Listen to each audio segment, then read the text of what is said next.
Kde si?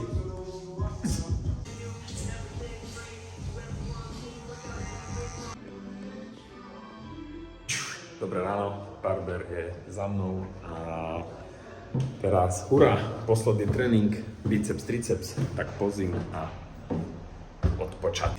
Dnes už posledný tréning, ani si nedávam dole, Mickey Dudlom je brutálna kosa a vodička ešte do 5. musím stihnúť dopiť nejaké 3 litre, takže mám čo robiť a nič, už len sušiť.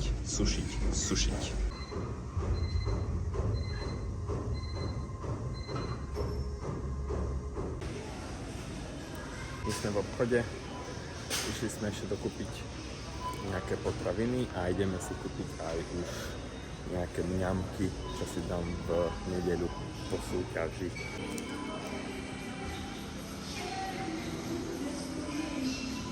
Čo to je maslo? Hej, arašidové. To je na to, aby som nemala ruky, aby som mala lepnúť. Ukáž tú plnku.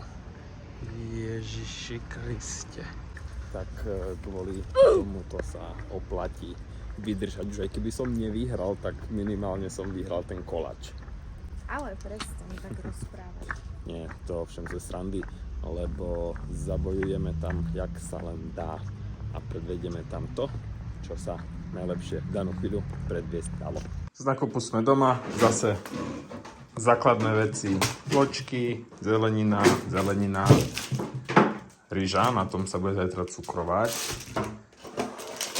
Toto sme si kúpili, že gingerbread hazelnut, to si dáme po súťaži. A ja hneď, ak zidem zo stageu, idem na toto. Vodička vypitá, jedla máme dopapané, bez servítky frčí. Ja zase bije zima, idem ešte odviesť Maťku do práce. Maťka už je v práci. Teraz ideme robiť to, čo robí každý muž, keď jeho pani manželka odíde z bytu. Samozrejme, že srandujem, lebo toto to nie je.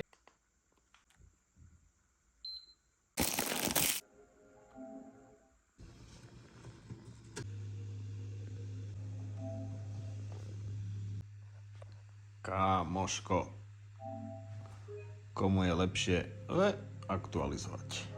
Komu je lepšie, keď nie mne? Samozrejme, že som to nemyslel vážne, lebo bolo mi už aj lepšie, keď mám pravdu povedať. Lebo strašne mám málo energie, bože, stále sa len sťažujem. Takže ideme si to teda aspoň trošku skrátiť pri tom plejku. Nech mi to zbehne čo najskôr a nech už je tá nedeľa. Kamoši, máme 5 hodín. Ale som dojedol a toto je moja posledná voda, s ktorou sa lúčim na najbližšie skoro 2 dní. Takže na zdravie a teším sa už na ten kakaový závin. You have any idea what's going on out there? I got some notion. Holy shit. Dobré ránko, tak ako ste možno videli, znova ten spánok už nie je ono, ale zaspal som celkom skoro, zaspal som okolo 11. a spal som do tej nejakej 5. a už som sa len prehadzoval. Takže celkom fajn, čakal som, že to bude horšie. Zatiaľ sme zvládam, máme 8 hodín, ja čakal vlastne prvé 2 dňa, čo budú isté bielka bez žltku, treska pre zmenu, ryža, uhorka.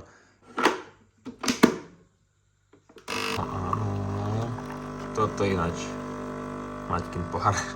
Ja pijem kávu väčšiu, ale dnes možno takúto maličku.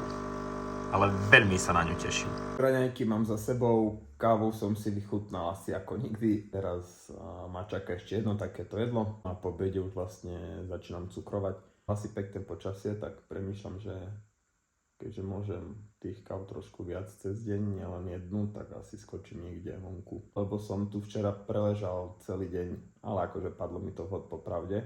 Dnes bude možno taký menej zaživnejší deň, ale čo si spomeniem, to vám natočím. Zatím. Začíname cukrovať. Už bude o chvíľu 3 hodín.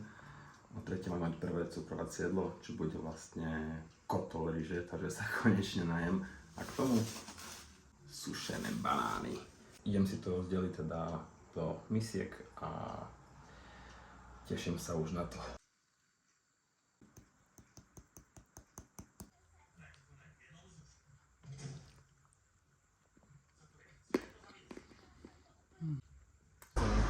Musím počkať, kým prejdú auta. Nahlas. Sme vonku, síce nám zašlo slnko, ale to nám nepokazí radosť z kávy a večer ideme na peeling a holiť sa. Hurá! Boli sme v gyme po Sersan na rozcvičovanie a go home!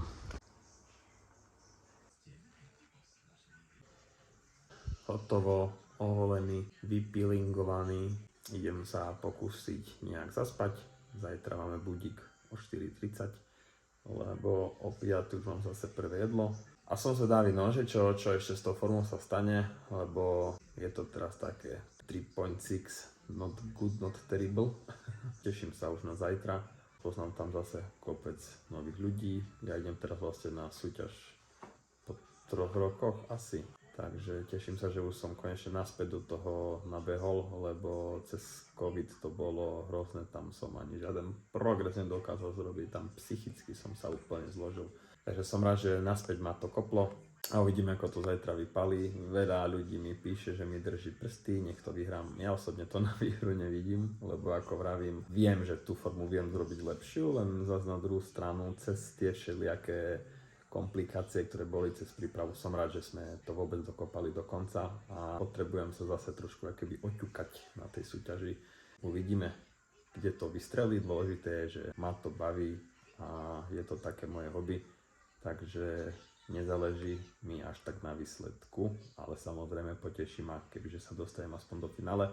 A keď to nevíde teraz, tak to ide na ďalšiu prípravu, lebo už presne vieme s mojim koučom, čo a ako máme zrobiť. Teraz to je vlastne prvá príprava pod jeho vedením, takže veľa vecí sme museli akoby riešiť, že ako, čo na mňa funguje. Tak, ďakujem vám za podporu, samozrejme, ja sa už mega teším zajtra na tú súťaž, teším sa na jedlo potom a teším sa už aj do ďalšej prípravy, lebo presne tú iskierku, čo som potreboval, to vo mne zažehlo.